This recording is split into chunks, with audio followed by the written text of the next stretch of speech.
Ouais. Bonjour à toutes et à tous, bienvenue dans le podcast La Sueur. Oui, pour une fois on est en retard, Big Rusty. On a une bonne idée, une bonne excuse.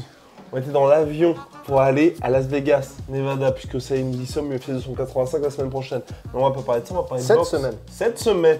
On est toujours samedi, in my book. Dimanche, in my book.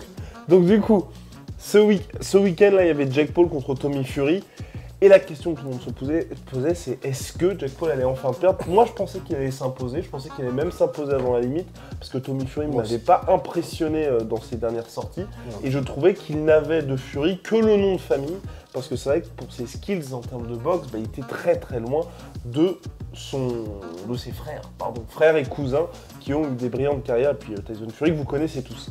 Mais finalement, Tommy Fury, à part un knockdown très flash knockdown, vous allez voir ça avec Big Rusty, a dominé les débats et s'est imposé par décision partagée très logique pour ce choc. Première défaite en carrière pour Jake Paul et de son côté Tommy Fury qui devrait retrouver Jake Paul prochainement. Pourquoi? Parce que Jake Paul étant la star, il avait une clause de revanche immédiate qu'il devrait exercer. De toute façon, c'est ce qu'il a dit juste après.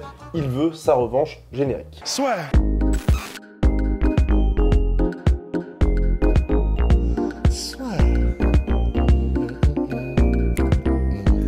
Entre dans l'octogone avec Unibet. Qui sera le vainqueur du combat? En combien de rounds? Fais tes paris sur l'app numéro 1 et profite de 100 € de bonus sur ton premier pari. Big Rusty, on refait le match. Alors on refait le match. Qu'est-ce qui s'est passé concrètement entre Tyson Fury et Tommy Fury et Jake Paul? Pourquoi Tommy Fury a réussi à faire déjouer Jake Paul? En fait, déjà, faut dire que c'était un combat qui était vraiment super agréable à regarder. Et les gens qui disent que non, niveau pété et tout. Personnellement, je suis pas d'accord. Ça n'engage que moi, mais je suis pas d'accord. J'ai trouvé que c'était un vraiment beau combat. Alors oui, c'est pas un combat de professionnel, c'est pas un combat comme on voit sur des cartes, les combats genre de Badou Jack par exemple, etc. qu'il y avait avant. Mais il y avait vraiment un bon niveau. On peut ne pas aimer Jake Paul, mais il y avait des combinaisons qui étaient adaptées en fonction de comment avançait le combat de part et d'autre. Il y avait un bon jab, surtout du côté de Tommy Fury, et c'est en partie là aussi où il a fait une bonne différence.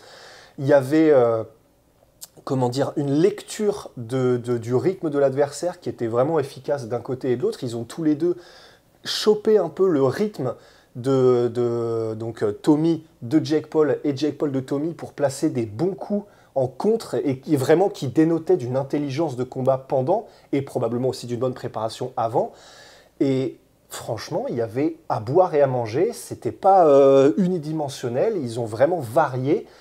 Et effectivement, Tommy Fury, c'était serré, mais voilà, je le place aussi clairement devant parce qu'il était tout simplement, un, plus rapide et deux, plus propre. En fait, pour faire très très très grossier, Jake Paul voulait faire parler un peu plus la puissance et Tommy Fury un peu plus la vitesse et la propreté technique. Et au final, ça a quand même fait la différence pour Tommy Fury parce que Jake Paul a pas mal mis de bombes dans le vent aussi. Il a touché, attention, il a mis des bons contres, il a mis des bons jabs, il a mis des bons contres. Il a essayé plusieurs fois de placer son gros overhand, mais c'était un peu trop quand même télégraphé pour que ça passe contre un gars. Téléphoné, pardon. Et du coup, à la fin des fins, on arrive à un combat où l'arbitre a été hyper bizarre. Oui, parce qu'il y a eu un point de pénalité de chaque côté. D'abord Jake Paul qui prend un point de pénalité pour un coup derrière la tête. Ouais. Et ensuite Tommy Fury pour clinch excessif, ce qui est encore plus rare. Ouais, et en fait, c'est juste qu'il était très, voire trop présent, l'arbitre, et c'était bizarre. Enfin, tu sentais qu'il était trop présent. C'était un peu étrange.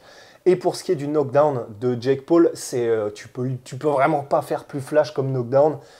Il y en a qui disent que oui, mais c'est knockdown parce que en gros, tu vois, c'est un jab de Jake Paul et tu vois en gros, c'est un jab en même temps que Tommy Fury avance, si je ne m'abuse, et donc tu vois son pied qui tu as l'impression qu'il glisse, mais probablement que c'est peut-être un réflexe aussi neurogénéré, je ne sais pas comment on dit, dû à la force du coup, à l'impact du coup sur le cerveau qui fait que pendant une demi-seconde, tu as la jambe qui fait un petit peu la danse du saumon. Mais il se relève immédiatement. Ouais, limite, sa jambe fait ce mouvement-là. Jake Paul. Hein. Oui, absolument. Voilà. mais sa jambe fait ça, mais avant même de commencer sa chute vers le sol, il est déjà complètement en pleine position de ses moyens. Donc c'est vraiment un flash knockdown. Et voilà, de manière générale, Tommy Fury a été meilleur. Il a donné vraiment pas mal de points d'amélioration, d'axes d'amélioration à Jake Paul, qui était vraiment un peu plus pâteau quand même. Et là, on l'a vraiment vu en contraste avec Tommy Fury, qui était jeune, vraiment dynamique, vraiment rapide. Là, on a vraiment vu que Jake Paul, effectivement, il est pâteau. C'est juste que face à ses adversaires d'avant, soit il avait l'avantage un petit peu, alors soit de la jeunesse, soit de l'explosivité. Contre Tyron Woodley, on ne pourrait pas vraiment dire de l'explosivité, mais en tout cas, il était meilleur boxeur que Tyron Woodley. Donc en fait, dans chacun des combats qu'il avait fait avant, c'est vrai que c'était des match-ups stylistiquement, soit physiquement, soit stylistiquement, qui étaient à son avantage. C'était normal, c'est toute la carrière de Jake Paul jusqu'à maintenant.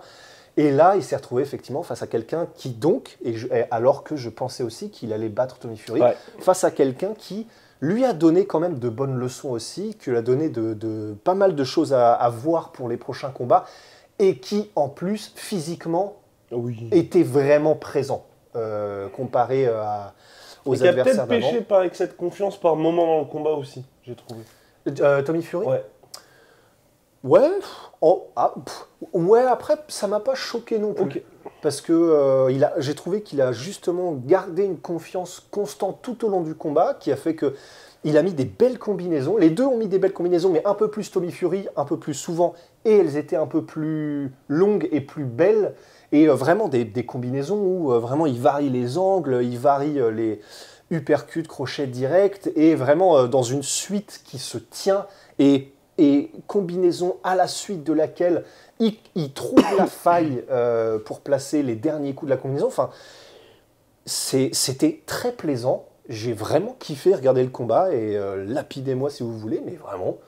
Et puis pour Jake Paul, honnêtement, après le combat, il a été très classe. Mais oui. Donc il a en gros ce qu'il a dit en substance, Jake Paul, c'est bon, Tommy Fury m'a battu, même si on pourrait voir que le combat va de mon côté. Bon, il a quand même dit ça, mais dans sa manière de le dire et dans sa manière d'être, vraiment, il y avait zéro seum. Il était en mode, bon, il m'a battu, j'ai appris plein de trucs. Il le sait. Ouais, voilà, c'est ça. Et puis, il a commencé à dire, ouais, en plus, j'ai été malade, machin, bon, voilà.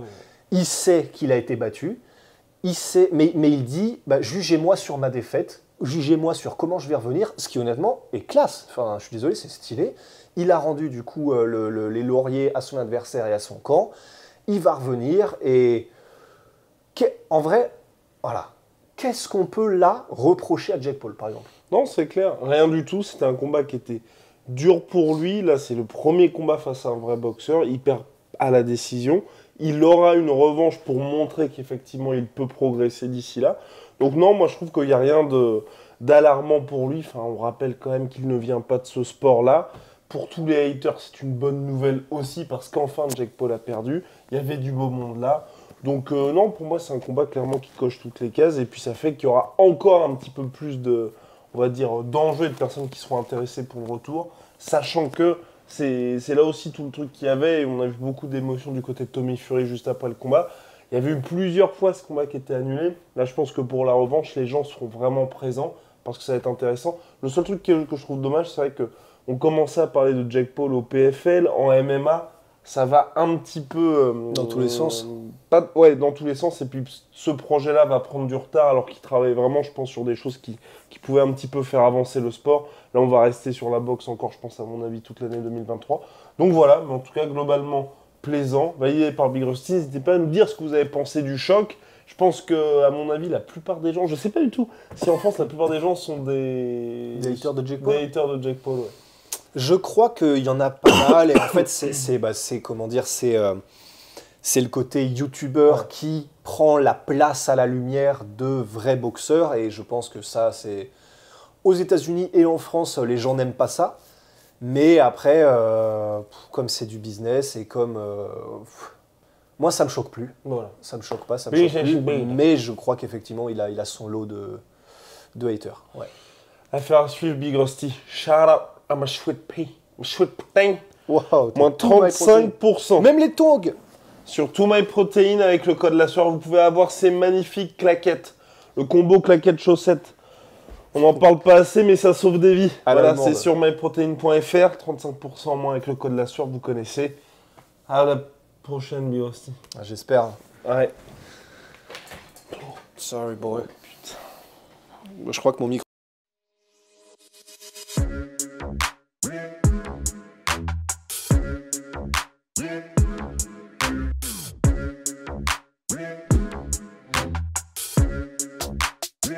I'm fucking coming for you!